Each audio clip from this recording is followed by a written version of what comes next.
Good afternoon ladies and gentleman. I hope so आप सब ठीक हैं। एक बहुत इंटरेस्टिंग डेवलपमेंट 2-3 दिन से आप लोग फॉलो कर रहे हैं। आपको लगता है सिर्फ आप फॉलो कर रहे हैं? नहीं, सारी दुनिया फॉलो कर रही है। इंटरनेशनल मीडिया फॉलो कर रहा है, इंटरनेशनल मैगजीन्स जर्नल्स फॉलो कर रहे हैं, दुनिया भर की इंटेलिजेंस एजेंसीज फॉलो कर रही हैं, दुनिया भर के जो पॉलिसी कॉरिडोर्स हैं, पावर कॉरिडोर्स हैं, वो फॉलो कर रहे हैं। ज़ाहिर बात है, इग्नोर तो नहीं किया जा सकता उस चीज़ को। The development is President Trump's visit to China, a long awaited visit. In fact इसको पिछले कुछ महीने पहले होना था, लेकिन owing to war with Iran उनका डिले हुआ, और उससे पहले भी होना था, लेकिन वो 2025 की जो कन्फ्रंटेशन वाला इनकी एक वेव थी यूएस चाइना के दरमियान, तो उस वजह से भी डिले हुआ, और अब आके वो एग्जीक्यूट हो पाया है वो वाला विज़िट। इस विज़िट में ज़ाहिरी बात है, इसके जो आउटकम्स होंगे वो आने वाले दिनों में सामने आ जाएंगे। क्या फ़ैसले हुए हैं आगे वाले चंद एक हफ्ते, चंद एक महीने, किस तरीके से चीज़ें, इवेंट्स अनफोल्ड होंगे, वहाँ से हमें पता चल जाएगा कि इस इवेंट ने, इस विज़िट ने क्या चेंजेस किए हैं, क्या चेंजेस नहीं किए। लेकिन इसको समझना कि ये इवेंट इस मोमेंट पे क्यों हुआ है, ये विज़िट इस मोमेंट पे क्यों हुआ है, और जो ट्रम्प हैं वो सेकंड टाइम यूएस प्रेसिडेंट बने हैं। जो इनकी प्रीवियस प्रेसिडेंसी थी 2017 टू लेट 2020 तक, क्योंकि बाइडन 2021 के जनवरी में 20 जनवरी को प्रेसिडेंट बने थे, तो ट्रम्प की जो प्रीवियस प्रेसिडेंसी थी उसमें उनकी जो चाइना पॉलिसी थी और जो उनकी अब वाली चाइना पॉलिसी है, सिमिलैरिटीज़ क्या हैं, डिफरेंसेस क्या हैं, चीज़ें क्या बदल गई हैं। तो इस बैकग्राउंड को अगर हम इस्टेब्लिश कर लें तो आने वाले हफ्तों में होने वाली डेवलपमेंट्स की हमें ना समझ आना शुरू हो जाएगी कि क्या हो रहा है और क्यों हो रहा है, उसका चंद हफ्ते पहले होने वाले ट्रम्प के विजिट से क्या ताल्लुक है, और इस सब का क्या चेंज है ट्रम्प की प्रीवियस प्रेसिडेंसी से। So let's talk about Trump's visit to China. ज़ाहिर बात है, जब अमेरिकन प्रेसिडेंट मूव करते हैं दुनिया में, तो सिर्फ एक प्रेसिडेंट मूव नहीं कर रहा होता, एक दुनिया का सबसे बड़ा जियोपॉलिटिकल एक्टर मूव कर रहा होता है। दुनिया के सबसे इन्फ्लुएंशियल पावर कॉरिडोर का जो सीईओ है, जो एग्जीक्यूटिव हेड है, वो मूव कर रहा होता है। सो या लेट्स अंडरस्टैंड कि इस मूव का क्या मतलब है। लेकिन इसको समझने से पहले हमें समझना पड़ेगा कि जो ट्रम्प की प्रीवियस प्रेसिडेंसी थी उसकी तब चाइना पॉलिसी क्या थी। तो उसके 5 मेजर कॉन्टूर्स थे, जिसमें सबसे important contour that was trade war, और अराउंड $300 बिलियन की जो कमोडिटीज़ की कैटेगरीज थी उनके ऊपर ट्रेड वॉर एक्सपेंड हुई थी। इट बिगेन विथ 34 बिलियन, लेकिन बाद में उनकी प्रेसिडेंसी में पीक पे गई है around $300 billion. What is trade war? क्योंकि ट्रम्प एक बिजनेस कम्युनिटी से ताल्लुक़ रखते हैं, वो समझते हैं कि चाइना, इंडिया, ब्राज़ील, इस तरह की जो ग्रोइंग इकोनॉमीज़ हैं, इनकी जो यूएस के साथ ट्रेड एग्रीमेंट्स हैं या ट्रेड डील्स होती रही हैं या ट्रेड इटसेल्फ, वो सारी की सारी वन साइडेडली इनको बेनिफिट करती थी, यूएस को कम बेनिफिट करती थी। तो जो कंपैरेटिव एडवांटेज था वो इन डेवलपिंग स्टेट्स का ज़्यादा था, यूएस का कम था। तो इसको एक सादा अल्फाज में समझने की कोशिश करते हैं। फॉर एग्ज़ाम्पल, यूएस के अंदर एक पेन है जिसकी प्राइस है सपोज $5, और ये यूएस के अंदर ही मैन्युफैक्चर हुआ है। अब ज़ाहिर बात है यूएस के अंदर मैन्युफैक्चरिंग कॉस्ट बहुत ज़्यादा है। 300 ईयर्स 200 ईयर्स ऑफ इंडस्ट्रियलाइजेशन ने लेबर महंगी कर दी है, मैन्युफैक्चरिंग कॉस्ट ज़्यादा कर दी है, लोगों का जो लाइफस्टाइल है, उनकी पर कैपिटा इनकम है वो बहुत इम्प्रूव हो चुका है, तो अकॉर्डिंगली फिर जो मैन्युफैक्चरिंग कॉस्ट है, जो लेबर है, वो सस्ती नहीं है। But that is not the case with China, जिसके पास लेबर अभी भी कंपैरेटिवली वेस्टर्न कम्युनिटी के कंपैरेटिवली कम सस्ती लेबर पड़ती है उन्हें, और वहाँ पे प्रोडक्शन कॉस्ट, मैन्युफैक्चरिंग कॉस्ट कम है। सो सपोज वही पेन चाइना भी प्रोड्यूस करता है, यही पेन जब चाइना यूएस को एक्सपोर्ट करेगा और ये पेन जब यूएस की मार्केट में बिकेगा, तो हो सकता है चाइनीज़ पेन की प्राइस हो $2।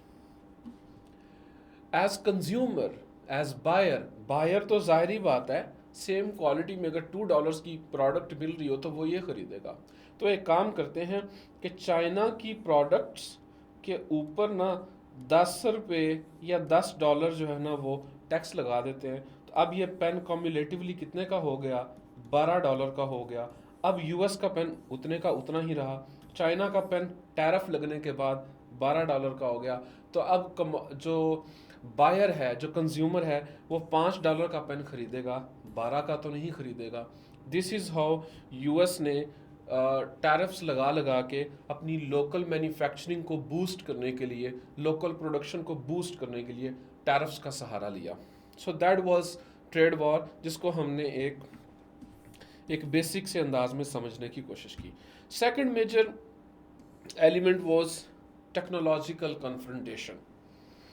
ये जो जियो टेक्नोलॉजिकल कंपटीशन है, ये बहुत ज़्यादा सेंटर पे रहा ट्रंप की प्रीवियस प्रेसिडेंसी में। बाय द वे ये इस प्रेसिडेंसी में भी सेंटर पे ही है। सबसे पहले 2016, 17, 18 को अगर हम फॉलो करें, उस टाइम की न्यूज़ खोलें, तो हमें पता चलेगा कि काफ़ी सालों से एप्पल जो था वो दुनिया का लार्जेस्ट प्रोड्यूसर था स्मार्टफोन्स का। फिर सैमसंग और एप्पल कभी वो फर्स्ट पे चला जाता था, कभी वो फर्स्ट पे चला जाता था, एक फर्स्ट पे होता था, एक सेकंड पे होता था। लेकिन इनको टफ टाइम देना शुरू किया किसने? हुआवे ने। हुआवे जो है इन दोनों को पीछे छोड़ के टॉप प्रोड्यूसर बनता गया। तो जाहिर बात है Trump as businessman and Trump as the president of USA, उसको ये वाली चीज़ें जो है वो पिंच कर रही थी। सो उसने, ट्रंप एडमिनिस्ट्रेशन ने क्या किया कि हुआवे और इस तरह की जो सिमिलर टेक थी वो यूएस के अंदर बैन की। बहुत सारे अपने वेस्टर्न कम्युनिटी के अदर जो फ्रेंडली स्टेट्स थी इनकी, उनको भी फोर्स किया कि आप भी हुआवे को खरीदना बंद करें। सो मच सो कि जो ऑपरेटिंग सिस्टम था सैमसंग का, उसको हुआवे के लिए बैन करवाया गया। तो इस तरीके से हुआवे के ऊपर इन्होंने सैंक्शंस लगाई। फिर इसी तरीके से चाइना उन दिनों में 5G के एक्सपेरिमेंट्स कर रहा था। सो यूएस ने तब ये फील किया कि हम तो ये वाली जो इंटरनेट टेक है उसमें भी चाइना लीड ले गया है। प्रोडक्शन की बात करें स्मार्टफोन्स की, उसमें भी चाइना लीड ले गया। जाहिर ही बात है इन दोनों टेक का, ये जो हुआवे की प्रोडक्शन हो, स्मार्टफोन्स की प्रोडक्शन हो, क्वांटम कंप्यूटर्स की प्रोडक्शन हो, या सुपर कंप्यूटर्स की प्रोडक्शन हो, या ये इंफॉर्मेशन कम्युनिकेशन टेक्नोलॉजी हो, ये सब सेमीकंडक्टर्स पे बेस करती हैं। और चाइना जो था वो सेमीकंडक्टर्स की प्रोडक्शन, जितनी भी प्रोडक्शन थी उसके अंदर सेल्फ सफिशेंसी लेता जा रहा था। तो एक ट्रंप के टाइम पे उन्होंने चाइना की इन टेक को भी वेस्टर्न कम्युनिटी और यूएस के अंदर बैन किया, और ये इस डेवलपमेंट ने यूएस और चाइना की कन्फ्रंटेशन में एक सेकंड लेयर को ऐड किया। Third was Indo Pacific, of course very important. China 2010 के बाद से इंडो पैसिफिक में अपना इन्फ्लुएंस एक्सपेंड करता जा रहा था। पर्टिकुलरली जो 2015 में चाइना ने अपना BRI इंट्रोड्यूस करवा के उसको इन्फोर्समेंट में लेके गया, तो उसने चाइना की इंडो पैसिफिक के ऊपर जो होल्ड था उसको इस्टेब्लिश करने की जो पेस थी वो और बढ़ा दी। लेकिन इंडो पैसिफिक का जो रीजन था साउथ चाइना सी, चाइना वहाँ पे 21st सेंचुरी के फर्स्ट डेकेड में वो शुरू करता है 2007-8 में वो वहाँ पे आर्टिफिशियल आइलैंड्स की डेवलपमेंट शुरू करता है, और ताकि वो पहले तो साउथ चाइना सी और साथ ही ईस्ट चाइना सी के अंदर अपना होल्ड उसको अचीव करें। नॉट ओनली दैट, वो जो आर्टिफिशियल आइलैंड्स उन्होंने बनाए उसके ऊपर उन्होंने अपना मिलिट्री टेक इंस्टॉल किया, ट्रूप्स की डिप्लॉयमेंट की, और वहाँ पे उन्होंने anti access area denial tech जो है ना वो डिप्लॉय की। इसको आईआर की लैंग्वेज में A2AD कहते हैं। ठीक है, ये बहुत मज़े का जार्गन है, ताकि कि हमारा जो साउथ चाइना सी है, साउथ चाइना सी में क्या होगा, किसने गुजरना है, कैसे गुजरना है, यहाँ की पॉलिटिक्स क्या होगी, ये हमारी नेबरहुड है, ये हमारा सफियर ऑफ इन्फ्लुएंस है, इसको हम डील करेंगे, कोई हमें डिक्टेट ना करे वेस्टर्न कम्युनिटी से या कुछ और। ट्रंप ने इस असर्टिवनेस को रिबटल देने की कोशिश की। उसके लिए ट्रंप ने अपनी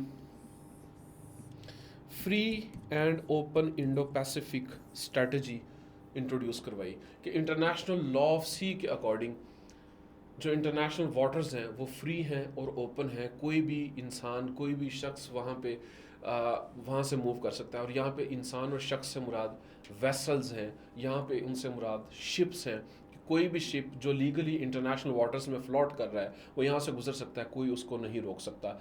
अब देखिए कि free and open Indo Pacific जो डॉक्ट्रिन है ट्रंप की, वो और एंटी एक्सेस एरिया डिनाइल वाला जो चाइनीज स्ट्रैटेजी है, दोनों एक दूसरे के अपोजिट हमें खड़े नजर आते हैं। सो यहाँ पे इंडो पैसिफिक को लेकर ट्रंप ने बहुत ज़्यादा टफ टाइम देने की कोशिश की थी चाइना को अपनी फर्स्ट प्रेसिडेंसी में। And the fourth was military competition. उसमें जो 2018 में नेशनल डिफेंस स्ट्रैटेजी थी, याद रखिए अमेरिकन प्रेसिडेंट्स हर अमेरिकन प्रेसिडेंट दो स्ट्रैटेजीज इंट्रोड्यूस करवाता है, एक नेशनल सिक्योरिटी स्ट्रैटेजी, एक नेशनल डिफेंस स्ट्रैटेजी। ट्रंप ने 2017 में नेशनल सिक्योरिटी स्ट्रैटेजी इंट्रोड्यूस करवाई थी, 2018 में नेशनल डिफेंस स्ट्रैटेजी इंट्रोड्यूस करवाई थी। और नेशनल डिफेंस स्ट्रैटेजी के अंदर ट्रंप ने तब असर्टिवनेस ये दी थी कि भाई terrorism, Afghanistan, Middle East, Iraq, Syria, ये हमारा कंसर्न नहीं है। टेररिज्म या war on terror is not our primary concern now. अब ये बड़ा शॉकिंग आपके लिए कि ये तो यूएस की प्राइमरी पॉलिसी रहा है 9/11 के बाद से, लेकिन ट्रंप ने कहा नो मोर, अल्लाह हाफिज़, हम मज़ीद इन चीज़ों में नहीं फंसना चाहते, हम इंडो पैसिफिक में मूव करना चाहते हैं। क्यों मूव करना चाहते हैं? क्योंकि balance of power of global politics जो है ना वो इंडो पैसिफिक में मूव कर गया। It is not in Afghanistan, it is no more in the Middle East. So हम सीरिया, इराक, मिडल ईस्ट के जितने भी हमारे ट्रबल्स हैं, हम उनको इस तरह ही बीच में छोड़ के हम निकल रहे हैं, because we want to focus on Indo Pacific. और 2018 की इस नेशनल डिफेंस स्ट्रेटजी में उसने कैटेगोरिकली बोला कि ग्रेट पावर कंपटीशन जो है वो वापस आ गया है। जिस तरीके से great power competition world war 1 और वर्ल्ड वॉर 2 के दरमियान वाला जो फेज़ है जिसको इंटर वॉर पीरियड कहते हैं उसमें रहा, जिस तरीके से ग्रेट पावर कंपटीशन जो है वो कोल्ड वॉर में रहा। सो ट्रंप ने वही असर्टिवनेस वापस लाई, री इंट्रोड्यूस कराई। उसने कहा ग्रेट पावर कंपटीशन वापस आ गया और अब हमारा फोकस ये है। और ग्रेट पावर कंपटीशन के लिए उन्होंने एरिया कौन सा फोकस किया? उन्होंने फोकस किया इंडो पैसिफिक। तो उन्होंने इस पॉलिसी में चाइना को एक स्ट्रैटेजिक कंपैटिटर के तौर पे परसीव किया। And the last element of Trump 1.0 was कि वो इकोनॉमिक नेशनलिज्म की तरफ गया कि हमने ज़्यादा से ज़्यादा मैन्युफैक्चरिंग यूएस में वापस लेके आनी है। ट्रेड डेफिसिट्स जो हैं वो इंट्रोड्यूस करवाना, जो एक्सपोर्ट्स और इंपोर्ट्स में गैप है कि दुनिया यूएस को एक्सपोर्ट ज़्यादा करती है जबकि यूएस दुनिया को एक्सपोर्ट कम करता है, तो हमने इस गैप को कम करना है। और जो अनफेयर ट्रेड प्रैक्टिसेस हैं यही वाली, इनको हम क्या करेंगे? पनिश करेंगे। पनिश कैसे करेंगे? है टैरिफ्स लगा लगा के पनिश करेंगे। तो ये उनका इकोनॉमिक नेशनलिज्म का स्लोगन था। ऑल इन ऑल ये पांचों चीज़ें, मेक अमेरिका ग्रेट अगेन, मागा, ये जो आप सोशल मीडिया पे, फेसबुक, इंस्टा, ट्विटर पे आप ये वाली वेव देखते हैं कि ये वाला हैशटैग बार बार यूज़ करते हैं ट्रम्प सपोर्टर्स, तो उसका मतलब ये है कि 5 पिलर्स हैं जिसके ऊपर ट्रम्प की प्रीवियस प्रेसिडेंसी चली थी। वेरी इंटरेस्टिंगली ट्रम्प वापस आ चुके हैं, उनकी प्रेसिडेंसी का 1 साल पूरा हो गया है, सेकंड ईयर उनका ऑलमोस्ट मिड में जाने लगा है, और आज भी उनका स्लोगन यही है। उन्होंने जो सेकंड इलेक्शन कैंपेन थी वो इसी स्लोगन पे लड़ी थी। अब थोड़ा सा समराइज करते हैं ट्रम्प की जो 2017 की नेशनल सिक्योरिटी स्ट्रेटजी है, उसमें वो चाइना को एक रिवीजनिस्ट जियोपॉलिटिकल चैलेंजर के तौर पे परसीव करता है, लेकिन और साथ ही जो नेशनल डिफेंस स्ट्रेटजी 2018 की थी उसमें चाइना को वो एक स्ट्रेटेजिक कंपैटिटर और चाइना को एक मिलिट्री राइवल के तौर पे परसीव करते हैं। सो ये 2 स्ट्रेटजीज थी ट्रम्प की प्रीवियस प्रेसिडेंसी की। अब इनको हमें कंपेयर करना है कि जो ट्रम्प की प्रेजेंट सिक्योरिटी स्ट्रेटजी है जो 2025 के एंड में आई है और नेशनल डिफेंस स्ट्रेटजी जो 2026 के शुरू में आई है, उसके अंदर वो चाइना को कैसे परसीव करते हैं। सबसे पहले ट्रम्प जैसे ही प्रेसिडेंट बने तो उन्होंने क्या किया कि दुनिया भर में सबसे पहले उन्होंने टैरिफ को वेपनाइज किया, टैरिफ को एक कार्ड के तौर पे प्ले किया, एक जियोपॉलिटिकल कार्ड के तौर पे प्ले किया, ताकि दुनिया की सारी स्टेट्स जो हैं वो प्रेशराइज हो जाएं यूएस से और यूएस के साथ खुद को वापस अलाइन करें, ताकि एक इसको कहते हैं मैक्सिमम प्रेशर स्ट्रेटजी, कि आप प्रेशर मैक्सिमाइजेशन करें और पूरी दुनिया जो इंडिपेंडेंट चॉइसेस लेने की तरफ हल्का फुल्का बाइडन के टाइम पे गई थी वो वापस यूएस के स्फीयर ऑफ इन्फ्लुएंस में वापस आ जाए, चाहे खौफ से आए, चाहे खुशी से आए, वॉलंटरली आए, जैसे भी आए, बट यूएस को ग्लोबल पॉलिटिक्स में सेंट्रल स्टेज जो है वो वापस मिले। ट्रंप ने क्या किया कि आते साथ 145% तक इंक्रीमेंट कर दी टैरिफ की चाइना पे, 100% से भी ज्यादा। It's around 150, it's a big number, big number. अब China this time they were ready, they knew कि अगर ट्रंप आ गया तो हमें कैसे मैनेज करना है। दुनिया में शायद 2 ही स्टेट्स थी ऐसी जो रेडी थी कि इस दफ़ा अगर ट्रंप जीता तो उसको कैसे मैनेज करना है, एक चाइना, दूसरी का नाम आप जानते ही हैं पाकिस्तान। शायद हम इन 2 से ज़्यादा अच्छा कोई ट्रंप के लिए रेडी नहीं था। ये लोग होमवर्क करके बैठे हुए थे कि कैसे अगर ट्रंप जीत गए तो हमने यूएस के साथ अपने टर्म्स को कैसे मैनेज करना है और ट्रंप एज पर्सन को कैसे मैनेज करना है। दोनों ने बड़े अच्छे अंदाज में मैनेज किया। चाइना ने सबसे पहले तो जवाबी वार किया 125% टैरिफ लगा के, और साथ ही इसको उसने जो है वो मल्टीप्लाई कर लिया रेयर अर्थ मेटल्स की वेपनाइजेशन करके, बिकॉज चाइना पूरी दुनिया को रेयर अर्थ मेटल्स का रॉ मटेरियल भी सप्लाई करता है और उनकी फिनिश्ड गुड्स और चिप्स भी सप्लाई करता है, क्योंकि दुनिया के around 60% plus rare earth metals के जो रिजर्व्स हैं, नेचुरल रिजर्व्स होते हैं, वो चाइना के पास लाई करते हैं। So China is the natural exporter. और फिर चाइना ने 1990s से रेयर अर्थ मेटल्स की एक्सट्रैक्शन ज़मीन से, पहाड़ों से करके उसकी रिफाइन करने की जो टेक्नोलॉजी है वो इंडिजिनसली उन्होंने 1990s से अभी तक वो उन्होंने बहुत खूबसूरत अंदाज में इस्टेब्लिश कर ली हुई थी। तो दैट्स वाई पूरी दुनिया जो है वो चाइना से परचेज कर रही थी, यूएस भी कर रहा था। यूएस की जितनी भी मिलिट्री टेक हो, स्मार्टफोन टेक हो, कंप्यूटर्स की टेक हो, इंडस्ट्रियल टेक हो, वो सारी आज की आपको पता है कि आज की जितनी भी तरह की टेक्नोलॉजीज़ हों, चाहे सॉफ्ट पावर की टेक्नोलॉजीज़ हों या हार्ड पावर की टेक्नोलॉजीज़ हों, वो रेयर अर्थ मेटल्स पे, सेमीकंडक्टर चिप्स पे डिपेंड करती हैं। और उसका एक ही प्रोड्यूसर है दुनिया में जो डोमिनेटिंग है, जो कि 90% प्रोडक्शन को डोमिनेट करता है दुनिया में, वो चाइना है। And US was also dependent on China. And Trump ने और यूएस ने कभी सोचा भी नहीं था कि चाइना आगे से रेयर अर्थ मेटल्स को भी वेपनाइज करके उसको एक कार्ड के तौर पे प्ले करेगा। एंड द मूवमेंट 2025 में अप्रैल में जब चाइना ने रेयर अर्थ मेटल्स को वेपनाइज करने की कोशिश की और कहा कि ठीक है, अगर आप हम पे टैरिफ लगाते हैं, आप हमें तंग करना चाहते हैं, तो फिर ये पकड़िए। And that was shocking for the US कि हम इतनी ज़्यादा स्ट्रेटेजिक डिपेंडेंस एक स्ट्रैटेजिक एसेट के लिए लेके बैठे हुए हैं। किसके ऊपर? स्ट्रैटेजिक कंपैटिटर के ऊपर, स्ट्रैटेजिक राइवल के ऊपर। आई रिपीट, स्ट्रैटेजिक डिपेंडेंस है। किस चीज़ के लिए? स्ट्रैटेजिक एसेट्स के लिए, स्ट्रैटेजिक चिप्स के लिए, किसके ऊपर डिपेंडेंट है? यूएस अपने स्ट्रेटेजिक राइवल के ऊपर। And that was shocking observation for the US. So उसके बाद से उन्होंने थोड़ा सा अपना लहजा नरम करने की कोशिश की चाइना तरफ। आल्दो उसके पैरेलल उन्होंने पूरी दुनिया में रेयर अर्थ मेटल्स जो हैं उनकी डीलें करने की कोशिश की। आसियान स्टेट्स के साथ भी, यूक्रेन के साथ भी उन्होंने बड़ी फेमस, आप जानते हैं, डील की। ट्रंप ने $500 बिलियन का बोला उसे कि या तो आपको जो वॉर में हमने पैसे दिए 3-4 साल, या तो वो वापस करें, अगर पैसे वापस नहीं करने तो आपके पास जो रेयर अर्थ मेटल्स के रिजर्व्स हैं ना, वो फिर हमारे हैं, क्योंकि वो उतरे के ये जितने हमने आपको पैसे दिए। तो वो जैसे तैसे करके भी उसने, ट्रंप ने पूरी दुनिया के साथ रेयर अर्थ मेटल्स की डील की। बड़ा फेमस विजिट है ट्रंप का लास्ट ईयर, अभी विंटर्स शुरू हो रहे थे। ट्रंप का एक स्पेशल विजिट था एशिया का, जिसमें वो सिर्फ जहाज़ में ही रहा। उसने मुलाकातें कैसे की?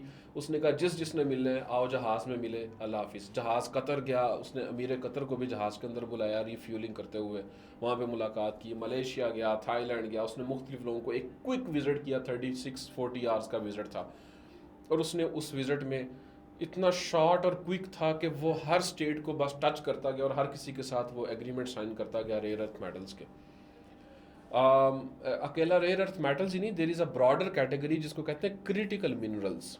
सो क्रिटिकल मिनरल्स के एग्रीमेंट वो करता गया, जिसके अंदर रेयर अर्थ मेटल्स भी शामिल हैं। रेयर अर्थ मेटल्स जो हैं वो 17 मेटल्स हैं केमिस्ट्री के पीरियोडिक टेबल के, वो और कुछ और एक्स्ट्रा मेटल्स हैं जो रेयर अर्थ मेटल्स तो नहीं है लेकिन दे आर वेरी स्ट्रेटेजिक, जैसे कॉपर है, जैसे गोल्ड है, जैसे सिलिकॉन है। ये सब मिला के rare earth metals plus these additional metals मिला के इनको कहते हैं क्रिटिकल मेटल्स या क्रिटिकल मिनरल्स। तो ट्रंप ने सबसे पहले तो इसका ये काउंटर करने की कोशिश की, बट ट्रंप जानता है कि यूएस अगर इस इंडिपेंडेंस को अचीव भी करना चाहे तो इसको 10-12 साल लगेंगे। तो हम अफोर्ड नहीं कर सकते कि चाइना हमारी चिप्स बैन कर दे या हमें एक्सपोर्ट ना करे, हम किधर जाएंगे। तो लहजा जो है ना वो थोड़ा सा नरम करना पड़ा। और उसके बाद चाइना को, he is my friend, Xi Jinping is my great friend from the great people of China of a great state वगैरह वगैरह। तो चाइना का विजिट वैसे भी प्रेसिडेंट ट्रंप ने करना ही था। उनके हर प्रेसिडेंट उनके जो है वो चाइना का विजिट एक दफ़ा लाजमी करते हैं ऑलमोस्ट। ट्रंप ने अपनी प्रीवियस प्रेसिडेंसी में भी विजिट किया था, तो चाइना उन्होंने अभी भी जाना था। सो वो गए हैं, लेकिन जाने से पहले जो 2 स्ट्रैटेजीज आई हैं इस दफ़ा ट्रंप की, एक नेशनल सिक्योरिटी स्ट्रैटेजी और एक नेशनल डिफेंस स्ट्रैटेजी, इनको देख लेते हैं। नेशनल सिक्योरिटी स्ट्रैटेजी में चाइना को उन्होंने अगेन एक इकोनॉमिक राइवल के तौर पे प्रेजेंट किया, जिसको मैनेज किया जाएगा, जिससे लड़ा नहीं जाएगा। आप कन्फ्रंटेशन से मैनेजमेंट की तरफ शिफ्ट हो गए, राइट। जिसको मैनेज किया जाएगा, रेसिप्रोसिटी, जो आप करेंगे हम वही करेंगे, एंड सिलेक्टिव कंपटीशन, जिन एरियाज में आप compete करेंगे उन एरियाज में हम compete करेंगे। जैसे आप हमें compete करना चाहेंगे हम वैसे आपको compete करेंगे। सो ये कन्फ्रंटेशन की बजाय एक अमेंडेड स्ट्रैटेजी हमें फील होती है कि प्रीवियस जो स्ट्रैटेजी थी उसके अंदर कन्फ्रंटेशन ही कन्फ्रंटेशन थी, चाहे इंडो पैसिफिक हो, साउथ चाइना सी हो या इकोनॉमी हो। बट इस दफ़ा हमें एक मैनेज्ड राइवलरी नज़र आ रही है। सो उनकी जो नेशनल सिक्योरिटी स्ट्रैटेजी का डॉक्यूमेंट है उसकी PDF जो है वो आप गूगल पे लिखें, आपको उसी वक्त फर्स्ट लिंक में मिल जाएगी। दूसरा जो नेशनल डिफेंस स्ट्रैटेजी है उसके अंदर उन्होंने चाइना को सेकेंडरी प्रायोरिटी दी है कि यूएस का जो डिफेंस है ना, जो डिफेंस पोस्चर है, जाहिर बात है हर स्टेट का ऑफेंस डिफेंस 2 पोस्चर्स होते हैं, ऑफेंसिव एंड डिफेंसिव। सो जो डिफेंसिव पोस्चर है ना उसमें हमें चाइना, हमारी फर्स्ट प्रायोरिटी नहीं कि हमें चाइना से खुद को डिफेंड करना है। दैट मीन्स यूएस कहना चाह रहा है कि China is not our primary security concern when it comes to the defence of US. So हमारा फर्स्ट वो नहीं है, हमारा फर्स्ट जो प्रायोरिटी है ना वो वेस्टर्न हेमिस्फीयर है, कि यूएस जिस रीजन में लाया करता है उस रीजन की जो उस रीजन में जो यूएस की नेबरहुड है, पहला फोकस वो होगा। सो आपको नजर आएगा वो एक तरफ कह रहा है कि जी मुझे ग्रीनलैंड चाहिए, नीचे से वेनेजुएला के साथ क्या किया उन्होंने, क्यूबा के साथ क्या करना चाह रहे हैं, तो अपनी नेबरहुड के अंदर वो सारी जो है ना वो प्रायोरिटीज़ उन्होंने सेट कर ली हैं। सो ये हमें 2 डॉक्यूमेंट्स जो नेशनल सिक्योरिटी स्ट्रैटेजी और नेशनल डिफेंस स्ट्रैटेजी है उसके अंदर ये चीज़ें नज़र आती हैं। अब इस विजिट को एनालाइज करते हैं तो हमें नज़र आ रहा है कि भाई पिछली प्रेसिडेंसी में ट्रंप डीकपल कर रहा था यूएस चाइना के साथ। इस दफ़ा डीकपल नहीं कर रहे हैं, डी रिस्किंग कर रहे हैं। डी रिस्किंग कर रहे हैं थ्रू व्हाट? मैनेज्ड राइवलरी, अभी हमने ऊपर देखा था। दूसरा, अलायंस बेस्ड प्रेशर की बजाय वो बर्डन शेयरिंग की तरफ शिफ्ट हो गया। बर्डन शेयरिंग से मुराद के जो Chinese rival in the region है, जैसा कि जापान है, साउथ कोरिया है, ताइवान है, थाईलैंड है वगैरह, फिलीपीन है, इन सब को ये कहा जाएगा कि भाई अगर आप चाहते हो कि हम आपको डिफेंड करें चाइना से, तो आपको हमारे साथ ना इस चीज़ का बर्डन शेयर करना पड़ेगा, सिक्योरिटी पे पैसे लगाने पड़ेंगे वगैरह वगैरह। Human rights is no more our concern sir. जिसने जो करना है अपनी स्टेट के अंदर करे, माइनॉरिटीज़ के साथ, कम्युनिटीज़ के साथ, मार्जिनलाइज्ड ग्रुप्स के साथ जो करना है करें। हमारे साथ बताएं आप इकोनॉमिक ट्रेड डील क्या कर रहे हैं, बारगेन क्या है, what do you have to offer us, और बदले में हमसे आप क्या चाहते हैं? हमसे बारगेन करें, हमसे बात करें, हमसे एआई की बात करें, चिप्स की बात करें, टेक की बात करें, कंपटीशन की बात करें, वर्ल्ड ऑर्डर की बात करें, लेकिन हम डोमेस्टिक मैटर्स जो है ना कि ह्यूमन राइट्स की वायलेशन हो रही है, ये वो, democracy, rule of law, transparency, that's not our concern, that's your concern, जो करना करें। और वही बात नेशनल डिफेंस स्ट्रेटजी वाली कि चाइना अब सेंट्रल थ्रेट नहीं है उनके लिए, बल्कि China as one of the priorities है, वन ऑफ द प्रायोरिटीज जिसको मैनेज करना है। पिछली प्रेसिडेंसी में China was the primary priority, इस बार प्राइमरी नहीं, इस बार ये 5-7 हमारी प्रायोरिटीज हैं, ये 5-7 इश्यूज हैं, उसके अंदर एक चाइना भी है, तो हाँ हम चाइना को भी जिस तरह बाकियों को देखेंगे इस तरह इसको भी देख लेंगे। सो प्राइमरी थ्रेट नहीं है, प्राइमरी उनका फोकस नहीं है इस वक्त। And all in all it was a managed rivalry. लेकिन बात यह है कि चाहे वो मैनेज्ड राइवलरी है, चाहे जैसी भी है तो राइवलरी ना, दोस्ती में कन्वर्ट तो नहीं हो गई। तो राइवलरी क्यों है? इतना ज़्यादा अच्छे अंदाज में मैनेज करने की कोशिश करने के बावजूद राइवलरी वाला एलिमेंट, राइवलरी वाला टच क्यों नहीं जाता? तो उसका जवाब दिया था एक बहुत मज़े के थ्योरिस्ट हैं आईआर के, ऑर्गेन्स्की। ऑर्गेन्स्की ने थ्योरी दी थी पावर ट्रांजिशन थ्योरी, बड़ी प्यारी थ्योरी है, बहुत खूबसूरत थ्योरी है, इसको पढ़िएगा। उसमें वो कहता है कि a dominant hegemon becomes increasingly confrontational जब एक राइजिंग चैलेंजर जो है ना पैरिटी अप्रोच करे। सपोज एक ये यूएस है, ये यूएस का पार ग्राफ है। सपोज ये चाइना है, ये चाइना का पार ग्राफ है। यूएस अगर फील करे कि भाई 10 साल बाद चाइना भी ग्रो करके पैरिटी अचीव कर लेगा, तो ये इसके लिए एक एंग्जाइटी क्रिएट करेगा टुवर्ड्स चाइना कि यार ये क्या हो रहा है। ये जो स्ट्रेटेजिक एंग्जाइटी है ना, ये इसको बना देगी कन्फ्रंटेशनल। टैरिफ लगा दो, खबरदार तुमने साउथ चाइना सी बंद करने की कोशिश की, free and open Indo Pacific होगा, कन्फ्रंटेशन। सो ऑर्गेन्स्की की जो थ्योरी है वो बहुत खूबसूरत अंदाज में एनालाइज करती है कि एक्चुअली जो कन्फ्रंटेशन है यूएस की, वो नेचुरल चीज़ है। एक ग्रेट पार जो है वो उसका ग्रेजुअल डाउनफॉल आना है, डिमिनिश होनी है उसकी पार।